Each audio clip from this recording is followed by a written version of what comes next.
Ang mga kapatid ni Hancock ay nagpapasalamat kay Rayleigh sa pagtulong sa kanila bilang episode 1088 ng One Piece. Inamin niya na nailigtas lamang niya ang mga ito dahil sa mga pangyayari dahil hindi niya kayang talunin ang Blackbeard ng direkta. Nagsisimula silang maalala ang nangyari. Sinabi ng Blackbeard na nagmamalasakit siya sa kanyang mga tauhan kaya dapat silang ibalik ni Hancock. Gayunpaman, gagawin lamang niya iyon kung palayain siya nito. Napagtanto ni Kobe na lahat ng buhay na iyon ay nasa mga kamay ni Blackbeard at hindi niya alam kung ano ang gagawin tungkol doon. Pagkatapos sinabi ng pirata na tinulungan siya ni Kobe noong insidente sa Rocky Port. Dahil lamang sa marine na nagawa niyang talunin si Wang Ji at naging pinuno ng Pirate Island. Sinabi ni Kobe na kailangan din ni Hancock na palayain ang iba pang mga opisyal kung saan sumagot siya na tutulungan niya sila kung tatanggalin siya ng Blackbeard. Hindi nagustuhan ng Emperor ang kanyang sagot, sinabing nagsisinungaling siya sa kanila. Nang papatayin na niya ito, pinaandar ni Rayleigh ang kanyang Supreme King Haki at hinugot ang kanyang espada. Natakot si Blackbeard at pumayag na umalis sa isla.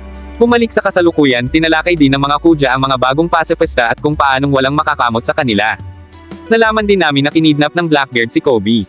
Sa Kamabaka Kingdom, tumitingin si Koala sa isang pahayagan na may larawan at iyak ni Sabo at King Cobra.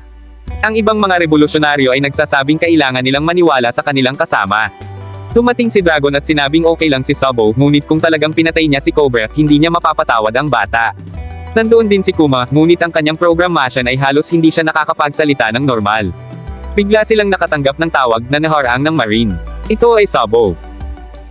Ang eksena ay pinuutol kay Luffy na nagsasabing si Sabo ay tiyak na walang ginawang mali. Nalungkot at nabigla ang crew sa balita. To make things even worse, nawawala si Baby. Gusto ni Luffy na pumunta kay Marihoa para subukang iligtas siya, ngunit sinabi ni Zoro na isang kakilakilabot na ideya iyon.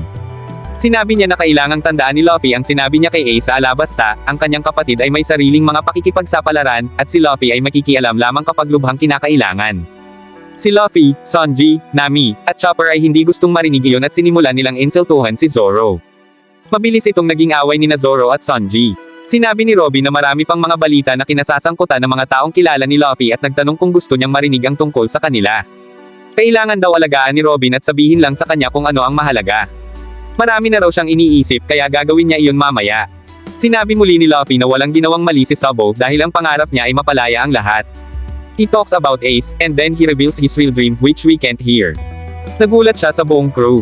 Habang ang ilan ay naiwang nagtataka, ang iba ay tumatawa o nagsasabi na ito ay isang bagay na imposible. Sinabi ni Luffy na maaari niyang gawin ito kung siya ay magiging Pirate King.